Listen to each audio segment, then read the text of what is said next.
Well, hello everybody. Just want to make a quick video for you guys on knife terms.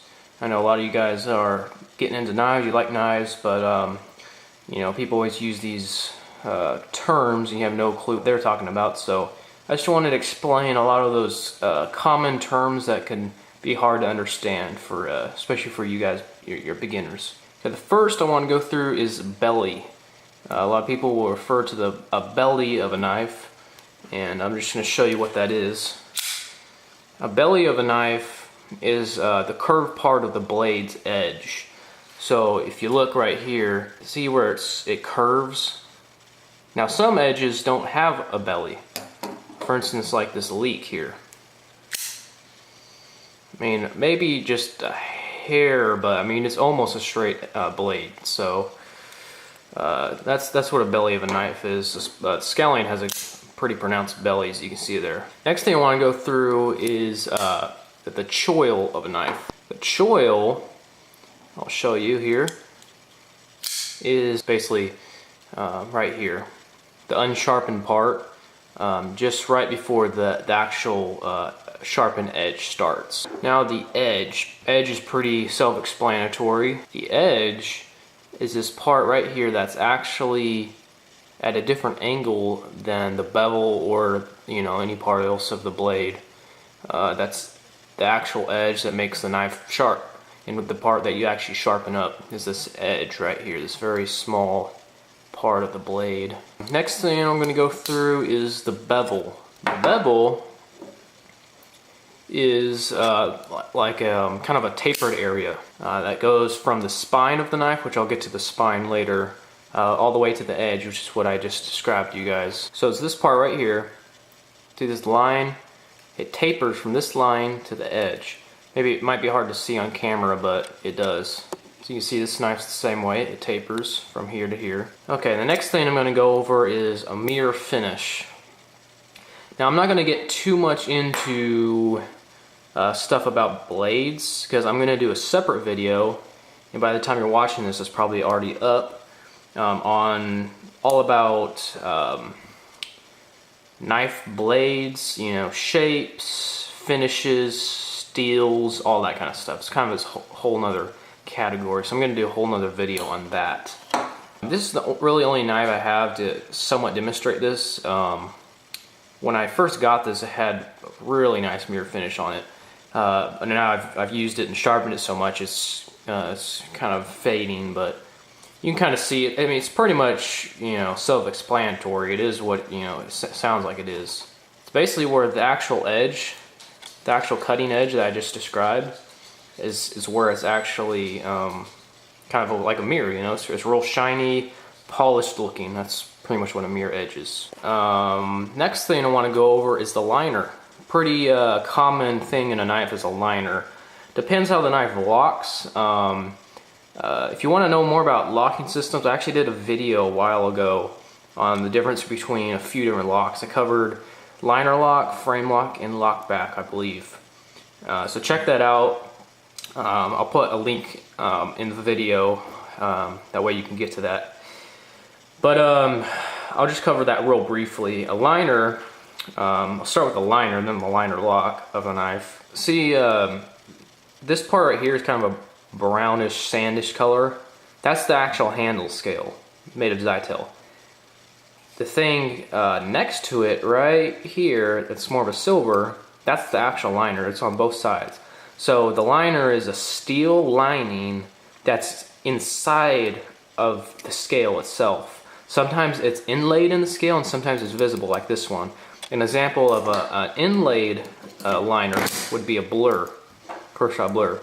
As you can see the actual steel liner up top where you actually press it in, but it's kind of hard to see, but the liner is actually inlaid in the aluminum scales. That's why it's not visible right here. Okay, the next thing I want to talk about is a liner lock.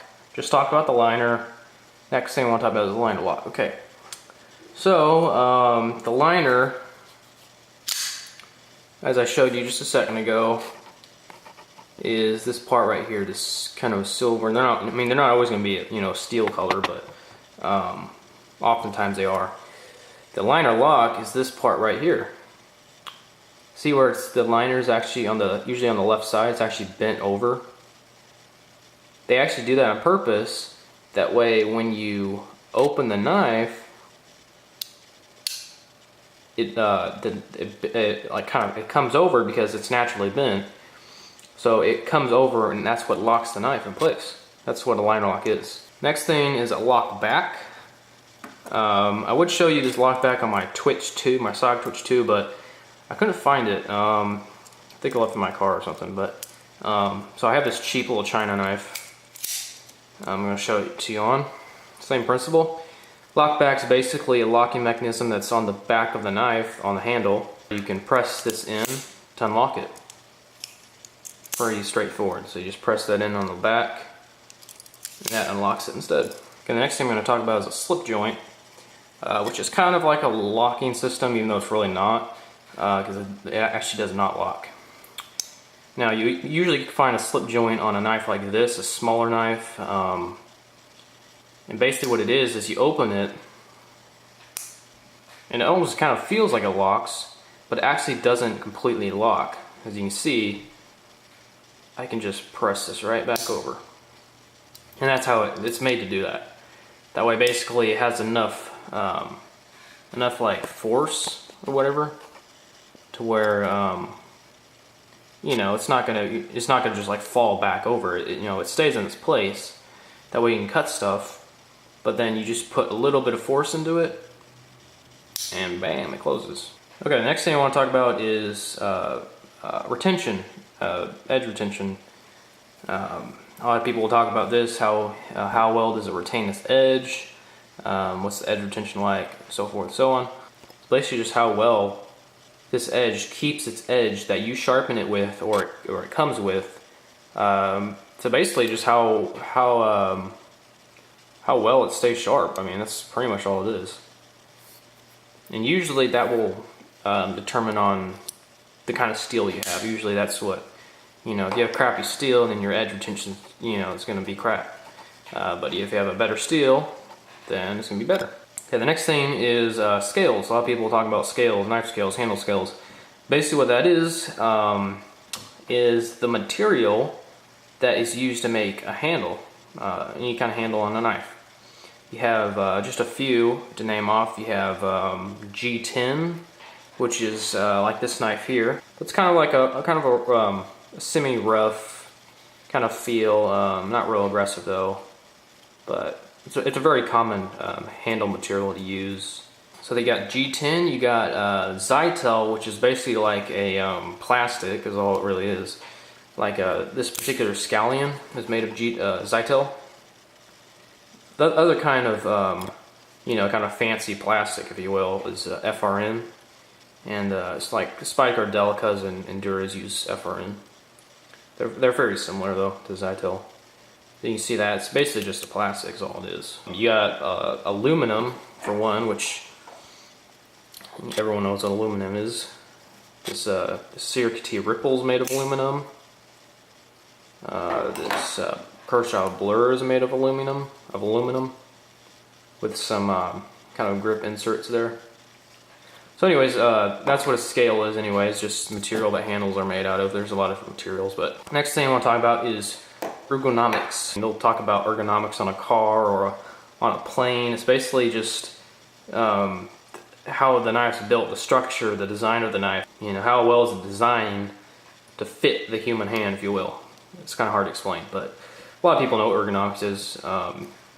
So that's also kind of personal preference, not exactly, but some people will say that, you know, this knife is way more ergonomic than this knife, and other people would disagree on that.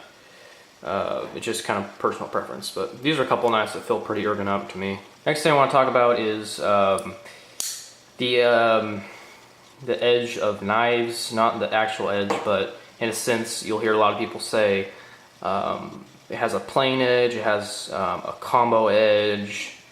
Basically what that is, if you hear someone say it's a plain edge, it means it has no serrations, it's just a plain edge. If you hear someone says it has a combo edge or it's partially serrated, it means that part of it is a plain edge and the other part is a serrated edge. If you don't know what serrations is, Serrations are this right here.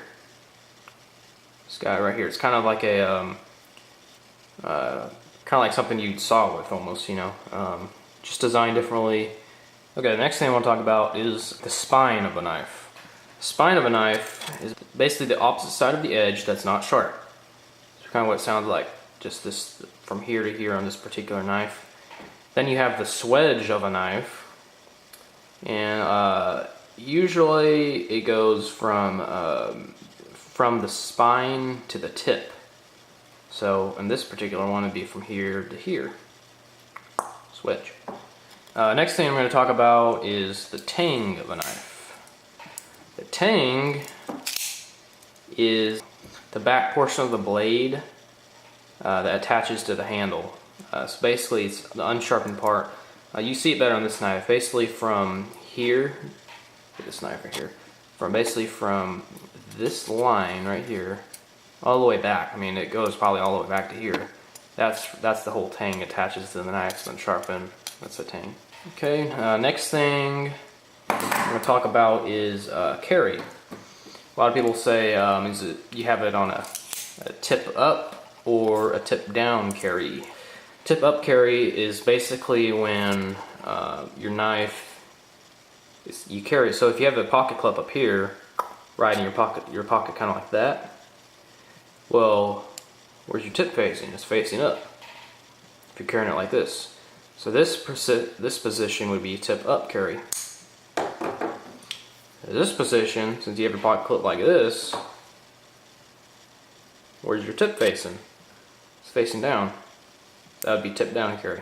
Okay, next thing I'm going to talk about just real quick is spring assisted, automatic, manual, out the front opening, side opening, those few things right there. A spring assisted knife is basically usually has some kind of spring or tension rod or something like that to where it builds up tension, and so when all you got to do is really just kind of barely push the knife out to a certain point.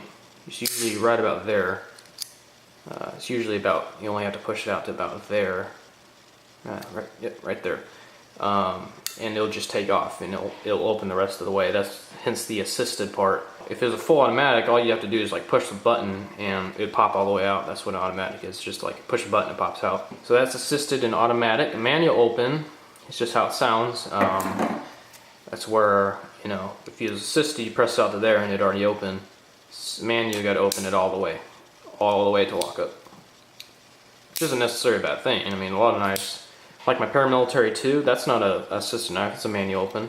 But it opens real fast. I mean, you can just fly that thing out. This one's a little cheap China made one, but that's what a manual knife is. Now, out the front open and side open, they actually have spring assisted out the fronts. I don't see the benefit in using one of those because, I mean, you literally, like for instance, if this was an out the front, you got to open it, like the part that you open it, you used to open it, it's like way down here. So I mean, you'd have to like reach your thumb all the way down there and press it up. It's kind of stupid. If it's an out the front auto, and you just press up like this. So an out the front is basically, I don't have one. For one, most of them are automatic, and my state laws do not allow automatic knives. Doesn't necessarily mean you can't have one in your house, but you shouldn't carry it around. So it's kind of pointless to buy one. Out the front is basically kind of like what it sounds. Instead of opening from the side like a lot of these knives, that's what out the side or side open knives are. They come out from the side. And out the front knife is usually completely enclosed and the blade's inside, and when you hit the button or press it down here or whatever, the knife just comes right up the front just like this. So imagine this was my out the front knife. It's completely enclosed and this was just a blade. So my blade would be inside of this, and when I hit the button, it would come up like this. It comes straight out of the knife. It wouldn't open, wouldn't open from the side or anything. It just comes straight out of the knife. That's what an out the front knife is. Okay, the last thing I'm going to talk about is jimping. Jimping is basically when the knife has, it can be all over the place. I mean, a lot of times they'll have jimping right up here. And it's basically kind of like what you can see. See all these little grooves right here? All these kind of like indentions or whatever. That's what jimping is. This one has a little bit of jimping right here. It's got some jimping on the thumb stud. Up here a little bit. It's got some jimping on the liner. See all those little grooves? That's what jimping is. Okay guys, that's it for today. My video on knife terms. Check out my channel, PC, iPods, and more, #1. It's just the #1, it's not, you know, spelled out. I'll give you a link in the description or in the video annotation to my other video on locking systems. And I'll also be doing a video, I'm probably putting it up pretty soon, maybe even the same day, about blade steels, shapes, finishes, all that kind of stuff. So check that out. When it's up, I'll put a link in the video, so it's probably already up by the time you're watching this. And check that out, and please subscribe. It really helps me a lot. It helps me put these more videos out. And give me any suggestions of what you want me to cover in any of my other videos about knives. Okay, thanks guys, bye.